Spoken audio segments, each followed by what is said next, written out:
بسم اللہ الرحمن الرحیم۔ نہج البلاغہ سے اقتباس، حصہ اول، خطبہ نمبر 215۔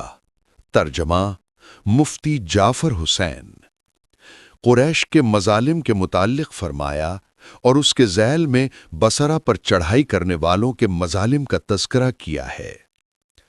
خدایا، میں قریش سے انتقام لینے پر تجھ سے مدد کا خواستگار ہوں، کیونکہ انہوں نے میری قرابت و عزیزداری کے بندھن توڑ دیے اور میرے ظرف کو یعنی عزت و حرمت کو اوندھا کر دیا، اور اس حق میں کہ جس کا میں سب سے زیادہ اہل تھا جھگڑا کرنے کے لیے ایکا کر لیا، اور یہ کہنے لگے کہ یہ بھی حق ہے کہ آپ اسے لے لیں اور یہ بھی حق ہے کہ آپ کو اس سے روک دیا جائے۔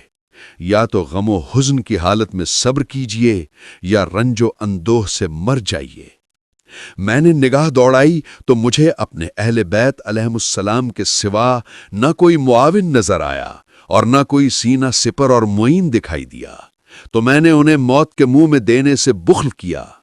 آنکھوں میں خس و خاشاک تھا مگر میں نے چشم پوشی کی، حلق میں غم و رنج کے پھندے تھے مگر میں لعاب دہن نگلتا رہا، اور غم و غصہ پی لینے کی وجہ سے ایسے حالات پر صبر کیا جو حنظل یعنی اندرائن سے زیادہ تلخ اور دل کے لیے چھریوں کے کچوکوں سے زیادہ المناک تھے۔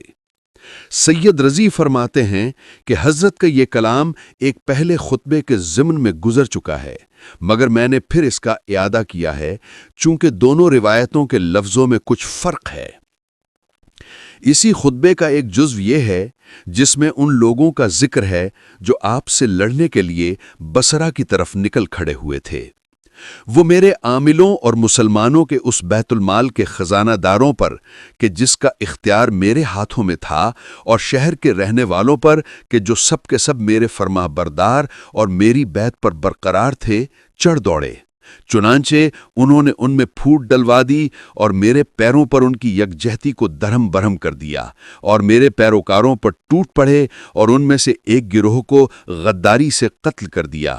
البتہ ایک گروہ نے شمشیر بکف ہو کر دانتوں کو بھینچ لیا اور ان سے تلواروں کے ساتھ ٹکرائے، یہاں تک کہ وہ سچائی کا جامہ پہنے ہوئے اللہ کے حضور میں پہنچ گئے۔